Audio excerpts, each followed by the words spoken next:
श्री मात्रे नमः कल की वीडियो में ललिता सहस्त्र नाम के पहले नाम श्री माता का अर्थ बताया था ना।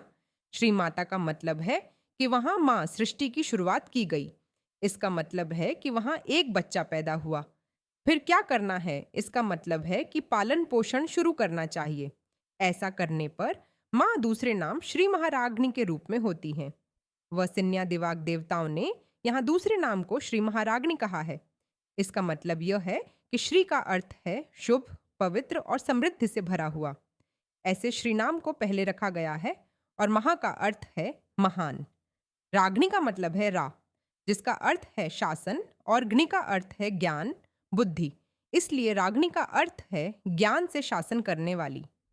फिर महाग्नि का मतलब है कि त्रिलोकों को भी ज्ञान से शासन करने वाली। इसलिए वसिन्या दिवाक देवताओं ने यहाँ दूसरे नाम श्री महाग्नि कहा। माँ को यहाँ महाग्नि क्यों कहा गया? देखिए, एक राज्य को चलाने के लिए एक राजा और एक रानी की आवश्यकता होती है। उसी तरह त्रिलोकों का पालन पोषण और शासन करने के लिए माँ को कितनी शक्ति की आवश्यकता है? ऐसी शक्ति वाली माँ कौन है? ललिता माँ। राजा, राजा से ऊपर है। रानी, रानी से ऊपर है। देवी, देवता से ऊपर है। शक्ति, शक्ति से ऊपर है। देवताओं और पादेवताओं की शक्ति ललिता माँ ही है। इसका मतलब है कि यहाँ ललिता माँ के ऊपर कोई और नहीं है। इसलिए माँ को यहाँ महान राग्नि कहा गया। माँ यहाँ त्रिलोकों की रानी है, जिसका मतलब है कि माँ रानी के रूप में है। रानी का कर्तव्य क्या है? यहाँ पालन और दंडन होता है। इसमें माँ अनेक रूप धारण करके पालन की आवश्यकता होने पर अन्नपूर्णा देवी के रूप में आती हैं और भोजन देती हैं। बुरे लोगों को पराजित करने के लिए दुर्गा के रूप में आती हैं। समृद्धि के लिए लक्ष्मी देवी के रूप में। ज्ञान प्रदान करने के लिए सरस्वती देवी के रूप में। इस तरह माँ एक ही शक्ति हैं, लेकिन विभिन्न रूपों में आकर पालन और दंडन के लिए विभिन्न रूपों में अवतार लेती हैं। कस्ते माता यहाँ अन्नपूर्णा देवी के रूप में आकर खाना देती हैं। लेकिन यदि आप वहाँ भोजन को ध्यान से देखें तो भोजन में आ का अर्थ शिव स्वरूप है, हा का अर्थ शक्ति स्वरूप है। इसका मतलब है कि यहाँ आप जागरूकता से देखेंगे कि यहाँ हम बिना भोजन के नहीं रह सकते। उस न रह पाने का अर्थ वहाँ शिव स्वरूप है। जब भी हम भोजन करते हैं, वह शक्ति में बदलकर हमें जीवित रखता है। इसका मतलब है कि यहाँ शक्ति स्वरूप है। इसलिए माता यहाँ भोजन में भी शिव शक्ति के रूप में होती हैं। कल की वीडियो में सौंदर्य लहरी में बताई गई पहली श्लोक का अर्थ भी यही है। शिव भी शक्ति के बिना अपने कार्य को नहीं कर सकते।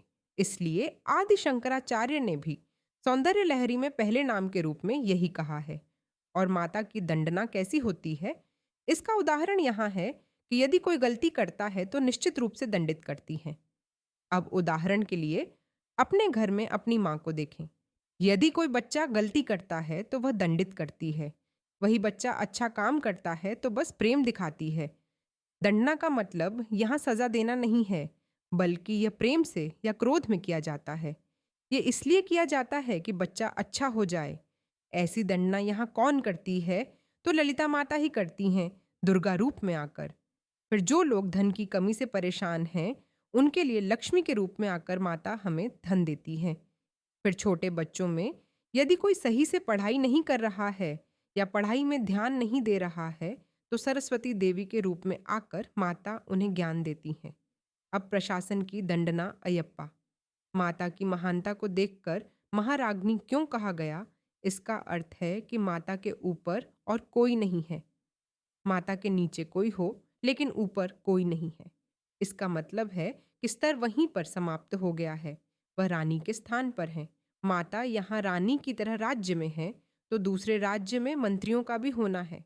उन मंत्रियों को माता ने किस किस रूप में कौन कौन सी शक्तियाँ दी हैं? तो इंद्र को बारिश देने के लिए दी हैं, वायु देवता को हवा देने के लिए दी हैं, अग्नि देवता को आग देने के लिए दी हैं। यहाँ माता को महाराग्नि के रूप में चुनने वाला कौन है? तो माता जब त्रिपुर सुंदरी के रूप में प्रकट हुई, तब देवता, अर्षे, मुनि, सिद्ध, ब्रह्मा, विष्णु, महेश्वर सभी ने माता का यहाँ अभिषेक किया और महाराग्नि के रूप में घोषित किया।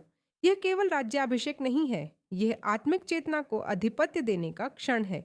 यहाँ देखा जाए तो दुनिया में हर माँ अपने बच्चे को ही पहचानती है। वे अपनी अपनी किस्मत को नहीं पहचानती।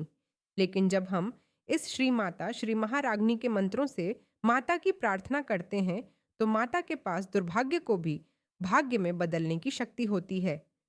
इसलिए माता के नामों का जप करने पर माता बहुत कृपालु होती हैं।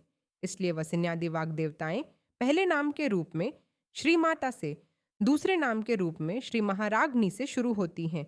इसका मतलब है कि पहली सृष्टि, दूसरी प्रशासन, तीसरी लय। उस तीसरे नाम का यदि कोई हो तो वह अगले वीडियो में बताएंगे।